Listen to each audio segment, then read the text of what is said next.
नमस्कार श्रोता बंधु आपण माने शुणुछंती अगणी पॉडकास्ट जहाँकि अनुभव प्रोजेक्ट द्वारा परिचालित होईछि।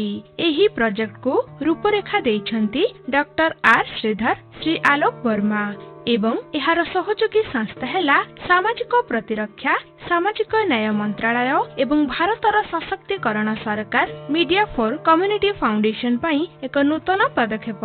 तेबे एहार मूल लक्ष्य हेउछि वृद्धांक निमित्त अर्थात सेमानंकु किपरि सहयोग मिलि परिबो से संबंधरे समस्त तथ्य जानी पारिबे।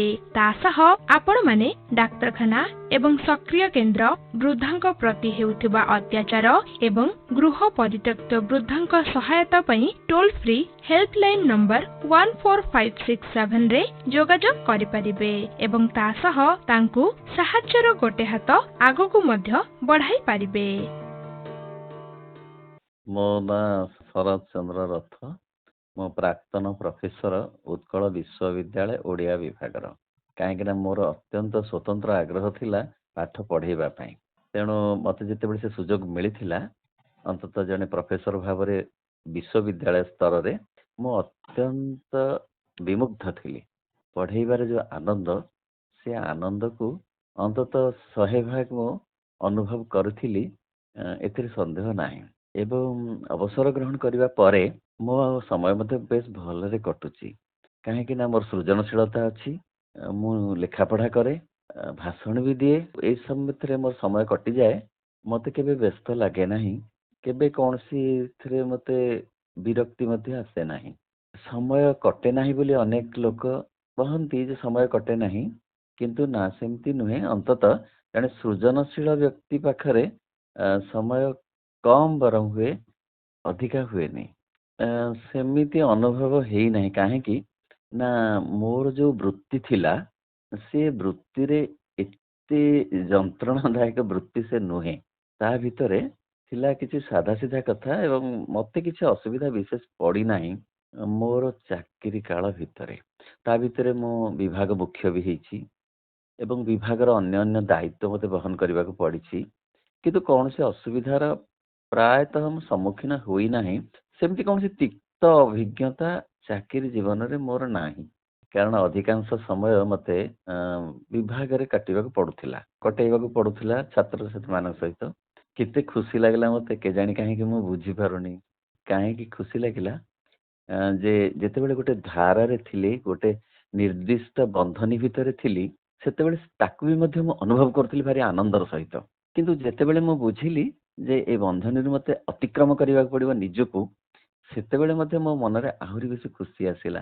अनेक लोक भारी व्यस्त हुअंती दुखित हुअंती किंतु मो आदम दुखित ही नहीं कारण कि जानी काहे कि मते लागिला जे मु निजको निज अतिक्रम करूची अतिक्रम करिवारे गोटे आनंद थाए गोटे स्तर अतिक्रम कर आ गोटे स्तर को गला बेलको आ गोटे स्तर मध्य किछि ललित स्पर्श अच्छी किछि मधुरता अच्छी।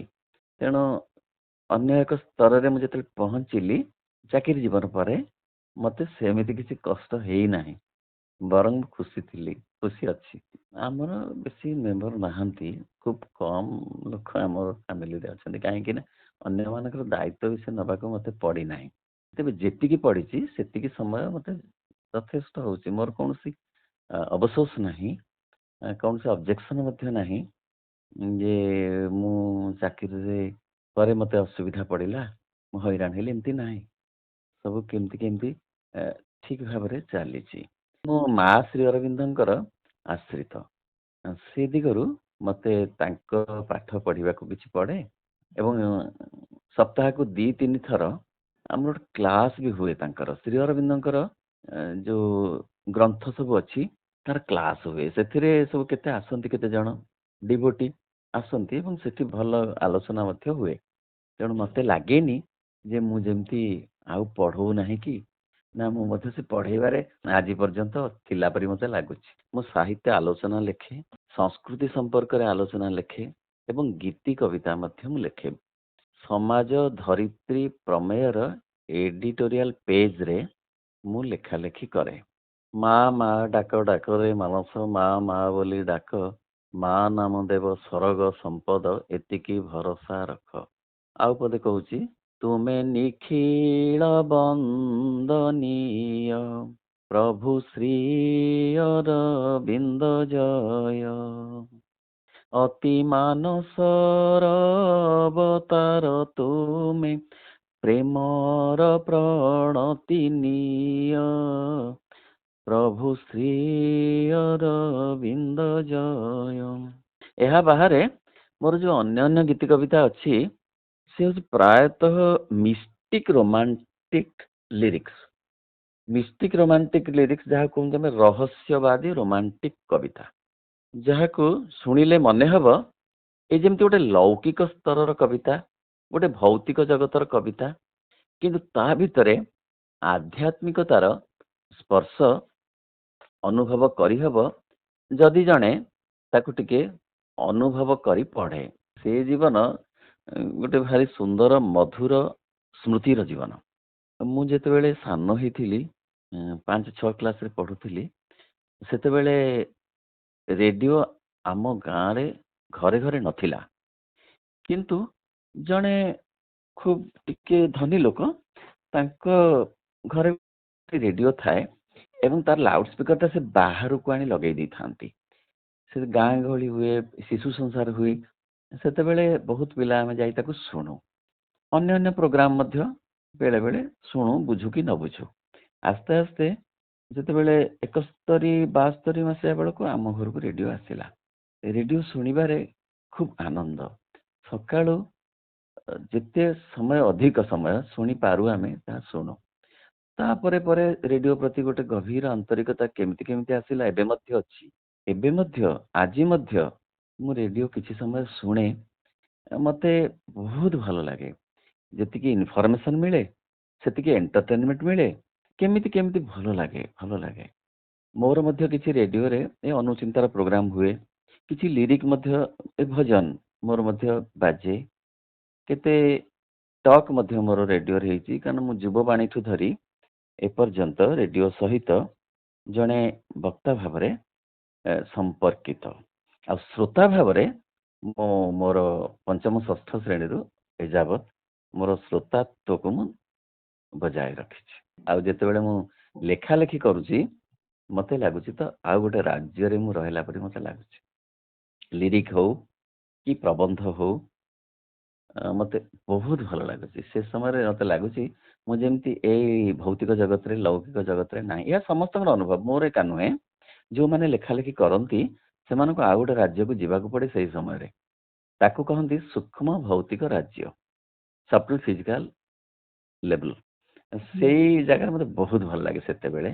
ଏବଂ ସେ ଲେଖା କେତେବେଳେ ଆସିବ ତାର ହିସାବ ନାହିଁ। କେତେବେଳେ ସେ ଝରି ଆସିବ, କେତେବେଳେ ସେ ବହି ଆସିବ ଝରଣା ପରି, ଆଉ ତାକୁ ସେତେବେଳେ ଧରି ରଖିବାକୁ ପଡ଼ିବ। ସେଇ ସମୟଟା ବହୁତ ଭଲ ଲାଗେ। ଆଉ ଯେତେବେଳେ ଅଭିବ୍ୟକ୍ତି ପାଇଁ ମୋତେ ସୁଯୋଗ ମିଳେ, ଏଇ ଭାଷଣ କି ସତ୍ସଙ୍ଗ, ସେତେବେଳେ ମୋତେ ବହୁତ ଭଲ ଲାଗେ। ସେମିତି କେତେବେଳେ ସାଧାରଣ ସମସ୍ୟା ତ ସମସ୍ତଙ୍କ ଜୀବନରେ ଅଛି। ସାଧାରଣ ସମସ୍ୟା ସମାହିତ ହେଇଯାଏ ଟିକେ ଈଶ୍ୱର ଆଶ୍ରୟ ନେଲେ। ମୋର ଅନୁଭବ ଅଛି, ସେ ଯୋଉ ବାଗରେ ହଉ, ଜଣେ ଯଦି ଭଗବତ ଆଶ୍ରିତ ହୁଏ, ଭଗବାନଙ୍କୁ ପ୍ରାର୍ଥନା କରେ, ତାହେଲେ ତାର ସମସ୍ୟା ସମାଧାନ ହବ। ଏ ବିଶ୍ୱାସ କେବଳ ନୁହେଁ, ଏ ଭରସା, ଏ ଅଭିଜ୍ଞତା ମଧ୍ୟ ମୋର ଅଛି। ହଁ, ମୋ କହିବା କଥା ଯେ ସିନିୟର ସିଟିଜେନ୍ ମାନେ ନିଜେ କେବେ ନ ଭାବନ୍ତୁ ଯେ ଆମେ ଏମିତି ପରିଣତ ବୟସ୍କ ହୋଇଗଲେଣି ବୋଲି।